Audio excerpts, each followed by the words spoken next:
Assalamualaikum warahmatullahi wabarakatuh. Kembali lagi dengan saya Zen Faradinata. Kali ini saya ingin membahas tentang hadis diraya dan hadis riwayah.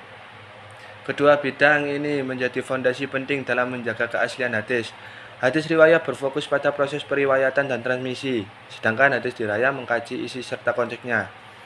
Dari sinilah muncul sistem verifikasi hadis yang sangat ketat dan ilmiah, yang telah dijaga selama berabad-abad oleh para ulama. Hadis riwayah merupakan cabang ilmu hadis yang membahas bagaimana sebuah hadis diriwayatkan dari satu perawi ke perawi yang lainnya hingga sampai kepada umat Islam. Fokusnya adalah rantai sanad, yaitu siapa saja yang meriwayatkan hadis, apakah mereka orang yang adil, terpercaya, dan memiliki ingatan kuat. Melalui sistem ini, para ulama mampu menilai hadis mana yang sahih, hasan, atau doif. Contohnya Imam Bukhari yang mencatat hadis yang sanadnya benar-benar bersambung dan diriwayatkan oleh perawi yang dikenal jujur serta berakhlak mulia. Hadis diraya. Selanjutnya adalah hadis diraya. Berbeda dengan riwayah, hadis diraya lebih menekankan pada analisis isi dan pemahaman konteks hadis. Para ulama meneliti apakah kandungan hadis sesuai dengan Al-Quran, logika, dan prinsip-prinsip keadilan Islam.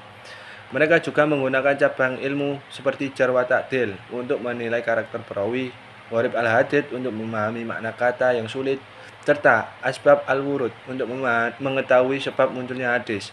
Dengan begitu, hadis tidak hanya benar dari segi sanad, tetapi juga sahih dari segi makna. Integrasi riwayat dan diraya. Kedua cabang ini, riwayat dan diraya, saling melengkapi satu sama lain. Riwayah memastikan keaslian sumber, sedangkan diraya memastikan kebenaran isi.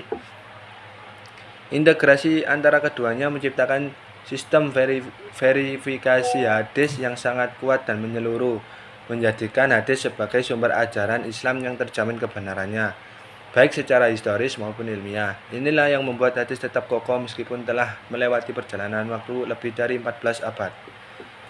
Pengembangan metodologi hadis. Seiring perkembangannya zaman, metodologi verifikasi hadis juga mengalami pengembangan. Jika dahulu para ulama menggunakan hafalan, penulisan manual, dan perjalanan panjang untuk menelusuri sanad, maka kini teknologi digital telah membantu proses tersebut.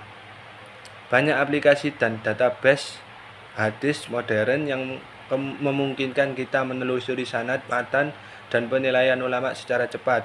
Namun prinsip dasarnya tetap sama, kejujuran, kehati-hatian, dan keilmuan yang mendalam tetap menjadi dasar untuk dalam studi hadis. Relevansi di era modern. Terakhir, pengembangan metodologi hadis menunjukkan bahwa ini tetap relevan di era modern. Studi hadis kini tidak hanya menjadi bagian dari keilmuan Islam, tetapi juga berperan dalam pendidikan, hukum, hingga riset sosial. Dengan menggabungkan metode klasik para ulama dan teknologi digital masa kini, hadis dapat terus dijaga keasliannya sekaligus mudah dipelajari oleh generasi muslim modern. Oleh karena itu, pengembangan ilmu hadis menjadi bukti bahwa Islam mampu beradaptasi dengan zaman tanpa kehilangan nilai dasarnya. Demikianlah paparan saya tentang penulisan hadis riwayat dan hadis diraya.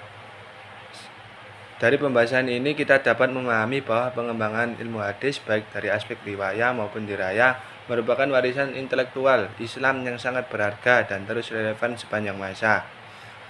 Terima kasih dari saya, sekian. Wassalamualaikum warahmatullahi wabarakatuh.